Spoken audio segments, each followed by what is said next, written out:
بسم اللہ الرحمن الرحیم۔ السلام علیکم محترم سامعین، امید کرتا ہوں کہ آپ تمام حضرات خیر و عافیت سے ہوں گی۔ آج کا ہمارا موضوع ہے احترام الکبیر، بڑے آدمی کا احترام اور ادب کرنا۔ احترام کرنا، ادب کرنا کسی بھی بڑے شخص کا۔ پہلے ہم نے صدق یعنی سچائی کے بارے میں ایک موضوع پڑھا تھا، اس طرح کا جملہ اور فقرہ پڑھا تھا۔ اس کے بعد امانت کے بارے میں، امانت داری، اس سے جو پچھلا سبق ہے اس میں ہم نے امانت کو پڑھا تھا، اور آدمی جب امین ہوتا ہے تو وہ ہر چیز کا خیال رکھتا ہے۔ تو آج ہمارا موضوع ہے احترام کرنا۔ آئیے اس میں بعض جملے پڑھتے ہیں اور اس سے اپنی عربی میں تقویت اور اپنی عربی گرامر اور اس میں بڑھوتری اور زیادتی کرتے ہیں۔ دیکھیے، رکیبہ، رکیبہ کا معنی ہے سوار ہونا، کسی بھی چیز میں سوار ہونا، سواری میں سوار ہونا۔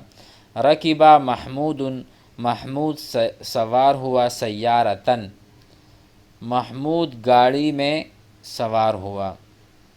رکیبہ سوار ہوا، محمود محمود سیارتن گاڑی میں۔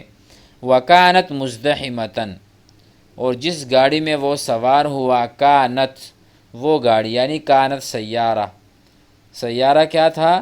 بہت زیادہ، مزدحمتن بھری پڑی تھی یعنی گاڑی، اور وہاں پر بڑا رش تھا۔ اس کو ہم کہتے ہیں رش۔ جہاں پر رش ہوگا اس کو ہم کہیں گے مکان مزدحم۔ کوئی بھی مکان ہو، کوئی بھی جگہ ہو، ہم کہتے ہیں مکان مزدحم۔ مزدحم، مزدحم کہتے ہیں رشکش والی جگہ۔ اگر آپ کہتے ہیں کہ روڈ پر بڑا رش تھا، روڈ پر رش ہے، تو آپ کہیں السوق، السوق کہتے ہیں نہیں بازار، السوق کہتے ہیں بازار کو۔ السوق مزدحم، بازار میں بڑا رش ہے۔ اسی طرح اگر روڈ کو کہنا ہے تو آپ کہیں الشارع، ہم نے پڑھا تھا الشارع روڈ، الشارع مزدحم، روڈ پر بڑا رش کش ہے۔ تو اسی طرح ہم ان جملوں کو سیکھیں اور یاد کریں کہ کس طرح کہیں گے کہ روڈ پر رش ہے۔ وکانت مزدحمتن، اور گاڑی بہت زیادہ اس میں رش تھا۔ فرکیبہ، تو وہ سوار ہوا۔ فرکیبہ رجل، تو ایک اور آدمی سوار ہوا۔ کبیر السن، جس کی بہت زیادہ عمر تھی، یعنی اس کی عمر 40 سال 50 سال کے قریب تھی۔ فرکیبہ رجل، ایک اور آدمی سوار ہوا۔ کبیر السن، بڑی عمر کا۔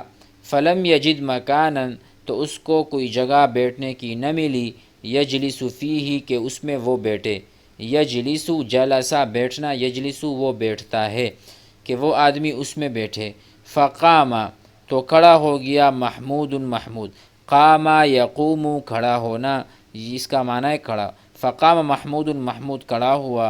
من مکانہ، اپنی جگہ سے۔ واجلس الرجل، اور اس نے بٹھایا بڑے آدمی کو، بڑی عمر والے آدمی کو اپنی جگہ پر بٹھایا اور خود کھڑا ہو گیا۔ فشکرہ، تو بڑے آدمی نے اس کا شکریہ ادا کیا۔ ودعا لہ، اور اس کے لیے دعا کی۔ دعا یدعو معنی دعا کرنا۔ انا دعوت لک، میں نے آپ کے لیے دعا کی۔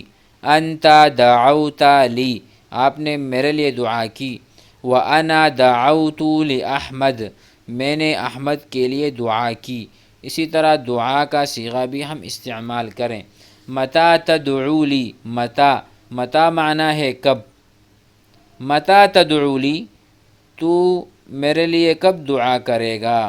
متی تدعو لی، اسی طرح کے جملے بناتے جائیں۔ آئیے سوال و جواب سے مزید اس سبق کو اور اپنے لغت اور عربی گرامر کو سیکھتے ہیں۔ سوال ہے، علی ای شیء، کس چیز پر۔ علی ای شیء رکب محمود، کس چیز پر محمود سوار ہوا۔ رکیبہ سوار ہونا، محمود محمود کس چیز پر سوار ہوا۔ رکیبہ محمود سیارتن، محمود گاڑی پر سوار ہوا۔ هل كانت السيارة خالیۃ، کیا گاڑی جو ہے وہ خالی تھی؟ خالیۃ، کیا گاڑی خالی تھی؟ لا، نہیں۔ بل كانت السيارة مزدحمة، بلکہ گاڑی بھری ہوئی تھی، اس میں رش لگا ہوا تھا۔ من الذی، کون تھا وہ؟ رکب السیارۃ، جو گاڑی میں سوار ہوا، کون تھا وہ؟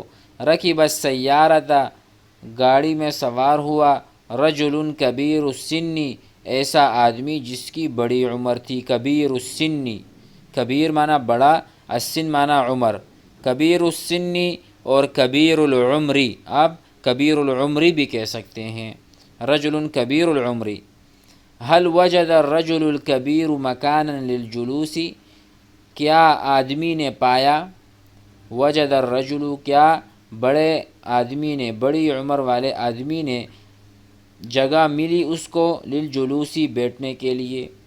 لم یجد الرجل، آدمی کو، بڑے آدمی کو بیٹھنے کی جگہ نہیں ملی، لم یجد۔ میں آپ سے کہتا ہوں هل وجدت القلم، کیا آپ کو قلم ملا؟ کیا آپ نے قلم کو پایا؟ هل وجدت القلم، کیا آپ نے پایا؟ آپ کہیں گے لم اجد، کیا؟ لم اجد، میں نے نہیں پایا۔ تو اسی طرح وہ آدمی غائب ہے، لم یجد، اس نے نہیں پایا، لم اجد، میں نے نہیں پایا، لم یجد، اس نے نہیں پایا۔ اس کے بعد سوال ہے هل رأى محمود الرجل الکبیر، کیا محمود نے اس بڑی عمر والے آدمی کو دیکھا؟ رأى معنی دیکھنا، انت رأیت، آپ نے دیکھا، انا رأیت، میں نے دیکھا، ہوا رأى، اس نے دیکھا۔ کیا محمود نے اس آدمی کو دیکھا؟ نعم، جی ہاں، رأى محمود، محمود نے دیکھا، الرجل الکبیر، بڑے آدمی کو۔ اس کے بعد سوال ہوگا کہ اس نے کیا کیا؟ تو ہم کہیں گے قام محمود، محمود کھڑا ہوا، من مکانہ، اپنی جگہ سے، واجلس الرجل الکبیر، اور وہاں پر اس بڑے آدمی کو بٹھایا۔ تو اس طرح کے الفاظ یہاں پر اور جملے موجود ہیں، ہمیں چاہیے کہ ہم اس جملوں سے استفادہ کریں، اس کو سیکھیں، یاد کریں اور اس کا استعمال کریں۔ السلام علیکم ورحمۃ اللہ۔